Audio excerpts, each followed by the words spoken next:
So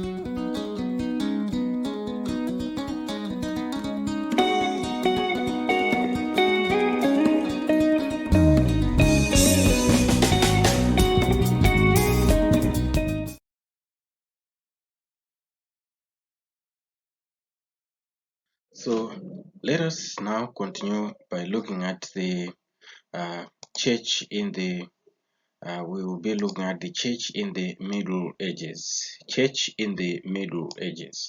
So the Middle Ages refers to the period between the fall of the Western Roman Empire and the beginning of the modern times. So that one is referred to as the Middle Ages. So it is also called the medieval period, and the historians agree that the these Middle Ages stretch from the 5th century, that is from around the 400 AD up to 15th century, that is the 1400 AD. So this period is called the Dark Ages. So the period of the Middle Ages is also referred to as the Dark Ages because many achievements of the Romans, such as the roads, public buildings, were destroyed during the invasions by the tribes from Scandinavia, from Gaul, from Germany, and the laws had ceased to function. So we see to it that that achievement, all the achievements that were there during the Roman Empire, most of them were destroyed by the coming of the other people like from Scandinavia, Gaul, and Germany.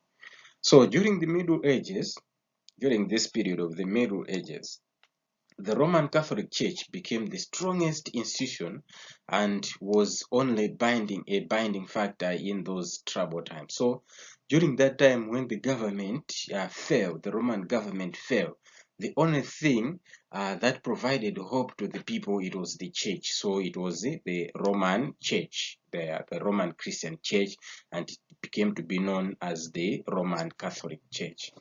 So in some ways, church became stronger than the king and the emperors. So it determined daily activities of people and their religious beliefs. So the church became so powerful than the empire or the emperors themselves. So it affected science, art, and even the government. So that one, or that period of dominance by the church, it meant that science, art, and many other things, they were affected because most of the daily routines were dictated by the government, by the church itself.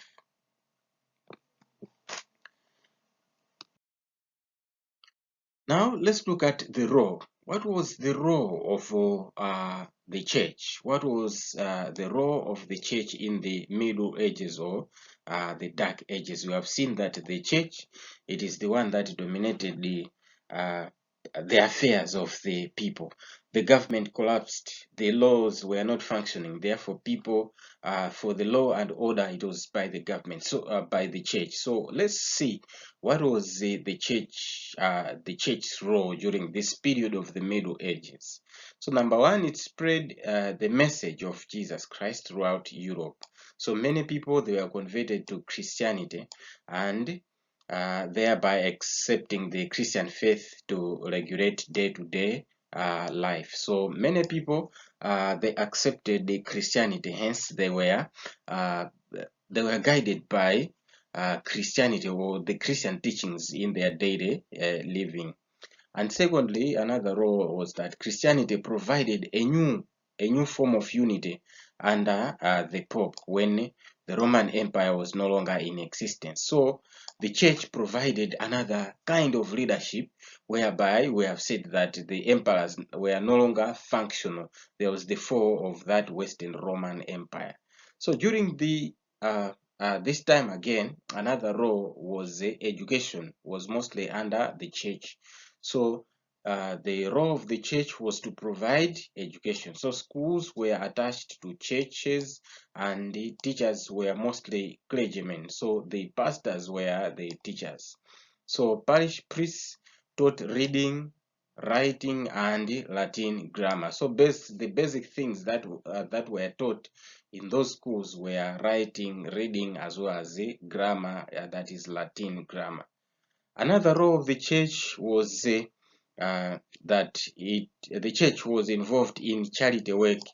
So the church itself, it also embarked on charity work. So there were centers where the poor, the sick, the aged, and even the orphans were cared for. So the church provided for the care for the needy. So that was another thing during the Middle Ages. And another role was that the monks made improvements in agriculture. The monks, the people who dedicated their life to the service of the church or the service of God, those people, they improved in agriculture. So using the Roman methods of farming, they improved the breeds of cattle, they applied farming methods that increased the crop yields. So the monks, those people, they embarked so much on agriculture. Another role of the church was that the church itself had courts that dealt with offenses against the church rules, and even on personal matters such as the marriage,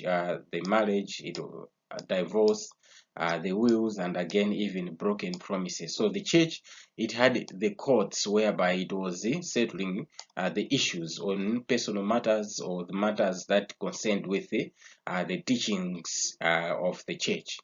And also the church had a role to play in government. So the church itself, it also was playing some parts in government. So the church officials were given some duties in government as a spiritual advisors to the kings. So the kings, they relied on the church or the clergyman the priest for guidance. Another role of the church was that the church and the monastic orders also controlled a large area of land. So the church, they created or they owned a lot of a large land. So the large area of land belonged to the church. They controlled land. And also the church united the Western Europe under the leadership of the Pope. So the Pope acted as the leader in Western Europe, whereby the authority of the kings were going down. And not only that, the church also preserved the elements of the ancient Roman civilization. So they preserved the ancient Roman civilization that were destroyed during this period, the Dark Ages, by putting up fine buildings, bridges, art, learning, and many others, and destroyed the things which were against Christianity. So we are seeing here that they tried to preserve the Roman culture, the Roman way of living. And also the monks developed industries like tanning or making animal skins into leather, and brewing, baking, iron working, all those things they were done, including wood carving. So the monks in the monasteries, because those who dedicated their lives to the service of God, they were living at the same place. As a result, others were farmers, others were the ones that were doing the things we were talking about here. They were making animal skins into leather, and they were brewing, they were baking, they were working on iron or carpentry. They were all doing different things. So let's look at the birth of monasticism. Birth of monasticism. So the word monasticism refers to the way of life whereby religious people isolated themselves from the secular life and society with an intention of being devoted, to meditation, prayer, and again to work. So we see to it that the people, they were some people who gave their lives to the service of others. So they were living a secluded life. So their aim basically was to attain the spiritual purity. So they lived a secluded life in order to attain the spiritual purity. So their intention was to dedicate themselves into prayer, and not only that, also into work and even into meditation. So monasteries and the nunneries, that is the convents, uh, that are the things that we are going to look at as we are looking at the monasticism. So much influence of the church in Europe was through the works of the monks. That's why we are saying that we are going to look at the birth of monasticism. So we are going to look at the monasteries and the nunneries. So we are saying that much of the church's work, it was based on the works of those people, the monks and the nuns. So the monks were men, the nuns were women. So these were men and women who chose to live a life dedicated to the service of God and live apart from the ordinary life. So they lived a secluded life whereby they were living far away or away from their homes, and they were developing another kind of living in order to attain the spiritual purity. So with that one, their works, the works of those nuns and the monks, it strengthened the church. So their communities were called the monasteries for the monks. The monasteries were for the monks, and the convents were, or the nunneries were for the nuns, So there, they're led by the abbot. So the abbot led the monks, while the abbess led the nuns. So you have to know these two. So these two, they are really, you have to take note of them. We are saying that the abbot was the leader of the monks, that is the men in the monasteries, while the abbess was the one who was leading the nuns. So to join the monastery, one has to undergo training as a novice, as a trainee, a novice, or a layman, and to become a monk. And if proved fit, the person took 3 vows. So one, to join the monks, he had to go the training as a trainee, or just as a lay person being entering to the service of God. So if he was fit, then he had to take 3 vows. Those 3 vows, they were not taken at the same time. They would take one vow, and it takes some time, they take another vow, and it takes some time, and they finish the 3rd vow. So what were the vows? The vows of the monks and the nuns. So number 1 was poverty. They vowed on poverty. So on this one, they vowed not to own any personal property, not to have any personal property, to say, all right, this house is for that monk or that brother or for that nun. And no, they vowed not to have or not to own any personal property. And the second one was on obedience, to observe the rules of the monasteries, to observe the rules of the monasteries. And the third one was chastity, that is celibacy, not to marry. So they vow, they make those 3 vows to say they were to live in poverty, they were to obey, to observe the rules of the monasteries, and again to live in a unmarried life. So most influential groups of the monks were the Benedictine and the Cistercian orders. So the Benedictines and the Cistercians were the most influential. There were a lot of them, of course, but the influential ones were the Benedictine and the Cistercians. So who were these Benedictine monks?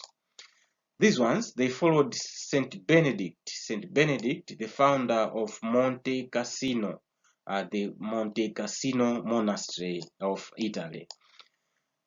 So this Saint Benedict, he drew out a set of regulations which guided everyday life of the monks. So under these rules, the monks devoted their lives to prayer, study, and manual work.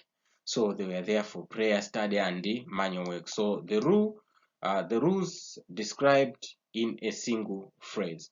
The rules themselves, or that is the prayer, study, and the manual work, were described again in a single phrase. So their Italian word was laborare est orare, which means to work is to play, to work is to pray, to work is to pray. So prayer, study, and manual work. So they said to work is to pray. What about the Cistercians, the Cistercian monks? So it was established by Citux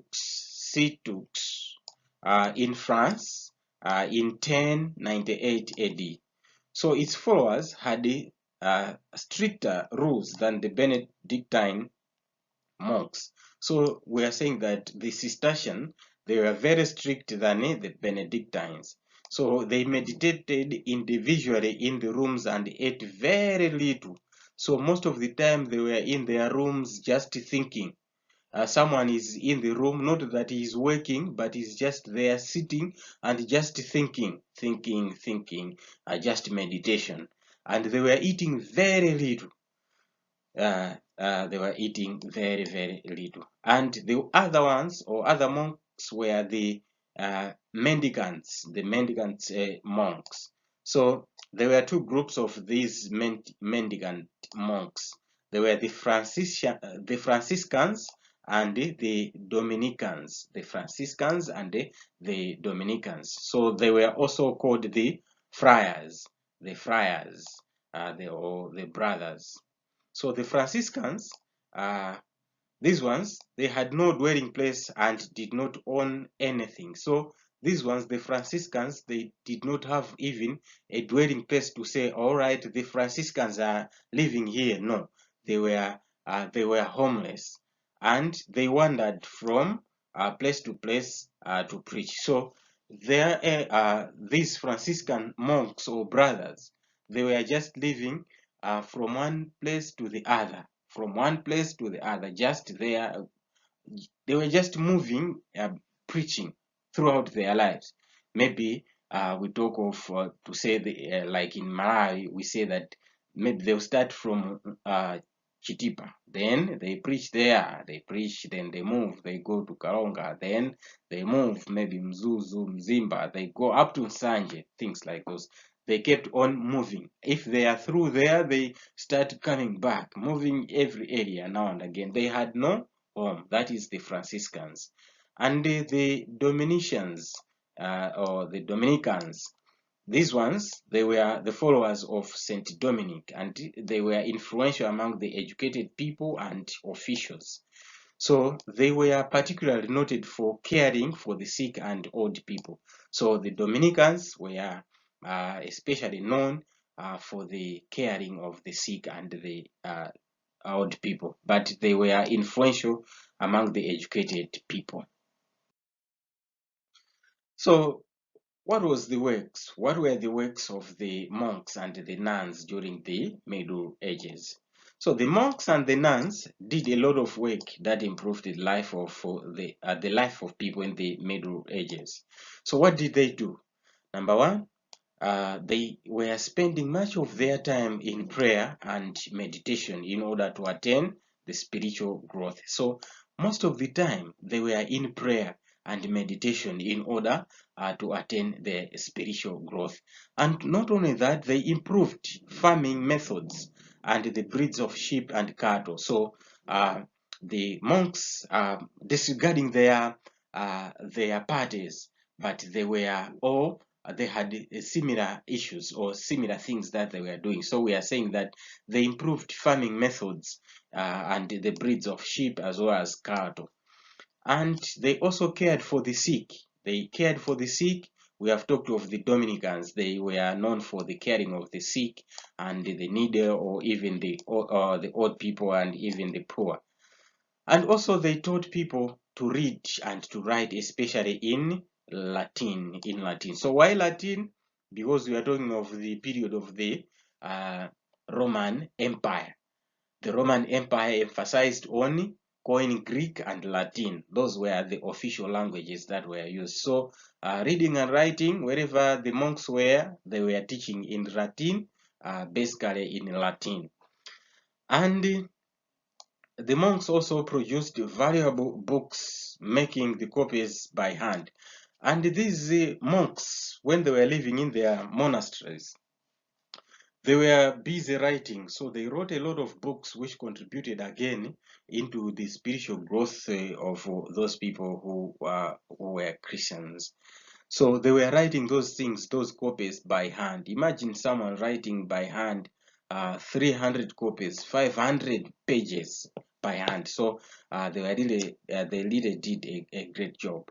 And also they acted as advisors, especially the monks, to the rulers. So those the men who dedicated themselves to the service of God, they were also acting as advisors. So they also painted, and they were carving some other sculptures. So they embarked on painting and sculpture.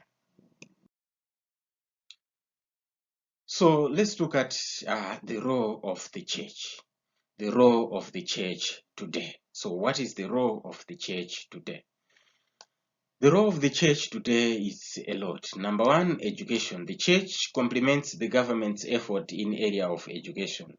So this point cannot be overlooked because even in our country, it is evident that there are so many schools that belong to the church.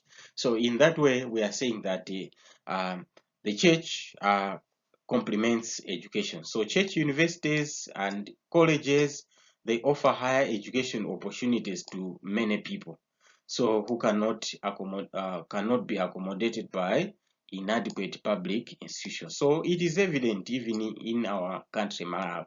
If we look at the technical colleges that are there, most of them, they are owned by the churches.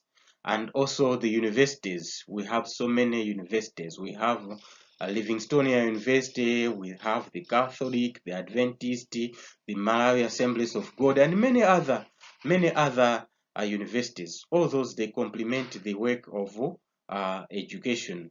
They complement the government's effort on education.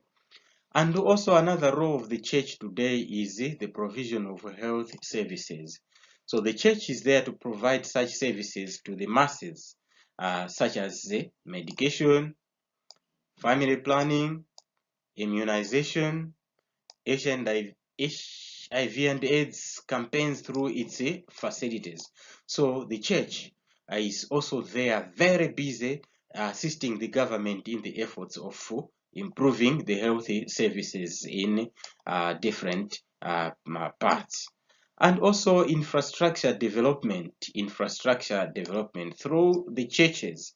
Hospitals and schools are built. So we see the hospitals and schools in most of the places that are built by the church. So that is improvement in the infrastructural development. And also the issue of governance. So the church has often criticized the human rights abuses everywhere in the world. For example, the Catholic bishops,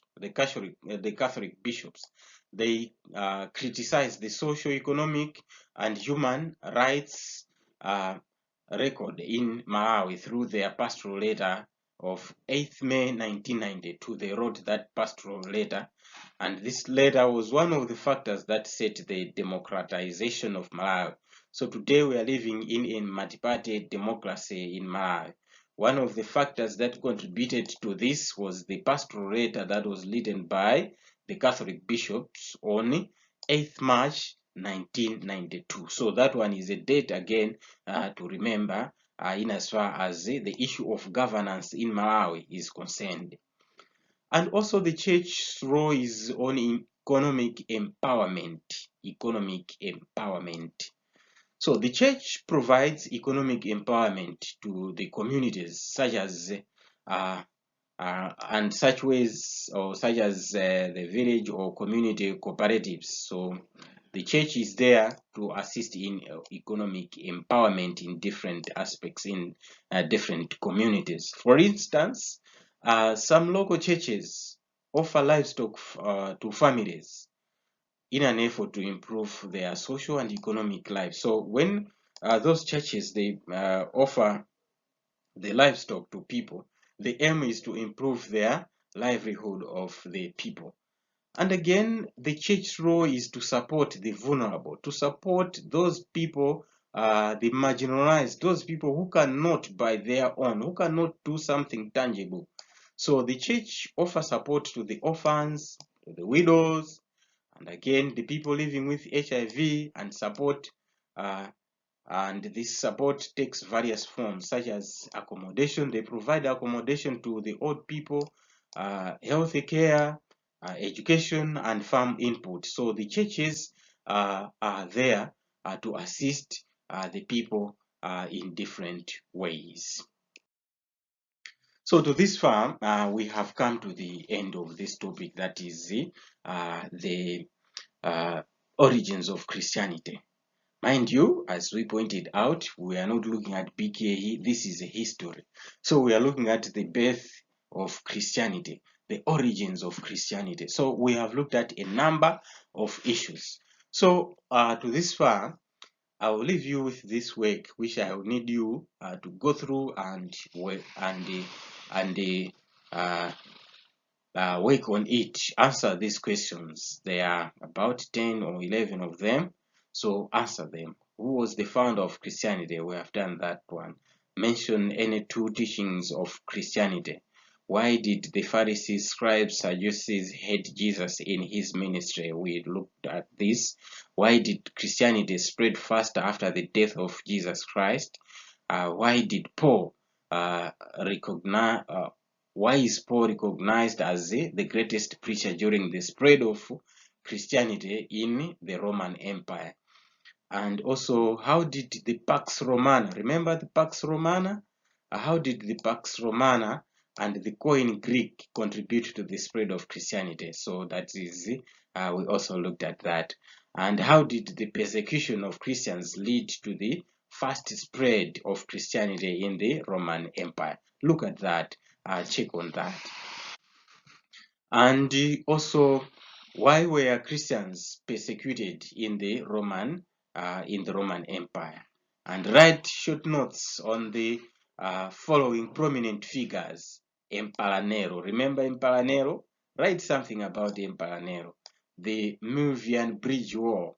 Write something about this. You are going to write something. Emperor Theodosius, write something about him. And Emperor Diocletian, write something. And Emperor Constantine, also write something there. And question number 10 is, how did the Bishop of Rome adopt the name Pope? So that one is also interesting. We have looked at this, so answer that one. But all in all, I want you to also handle the essay question. You know, in history, you cannot do without an essay. So write this essay. I want you to write a very good essay. So the essay is describe how the church influenced life in the Middle Ages. So that one is a wonderful essay because the factors we have already outlined them. So after you are done with this one, I want you to forward your responses to this. I want you now to forward your responses to this number that is here. So there is a number here, and the other one will appear on your screen. It has been appearing on your screen. Forward that one to this number. That is on WhatsApp. So what you do is you respond via WhatsApp on the same. So the best way that I said, you can either write on paper and I I'll also do the download and the mark and give it to you. Remember, just typing on WhatsApp cannot do well, because the end of it all, you are going to sit for exams. So exams, you are not going to write on the form, on the phone, but you are going to write on the paper. So that's why we emphasize that we need to see everything, how you write, because we'll be marking even your handwriting, the way you are writing, how smart you are on the paper. Those things, we want to see those things. So that's why we say the thing that you are going to follow is the same. That is, after you write on the paper, capture the paper or the picture there and send it, so that we mark that one and send it back to you. If you can manage, you can scan your paper and send it via the email. So we also have the email address there. You can send it there, then we'll also give the feedback. But next time, as pointed out, we are going to look at the origins of Islam. The origins of Islam. So Islam is another major religion. So as pointed out, that we are going to look at two. We are going to look at two. We have looked at Christianity, but next we'll be looking at Islam, just as we did with the pre-colonial kingdoms. Remember, we looked at two. We looked at the Maravi, we looked at the Tumbuka and Kamanga. So in the origins of religion, in my bigger religion, we are going to look at Islam and Christianity. So we are done with Christianity. So until next time, thank you so much, and look out for this one again, the origins of Islam, because it is also another wonderful part. So look out for that DVD as well. So until the next time, thank you so much.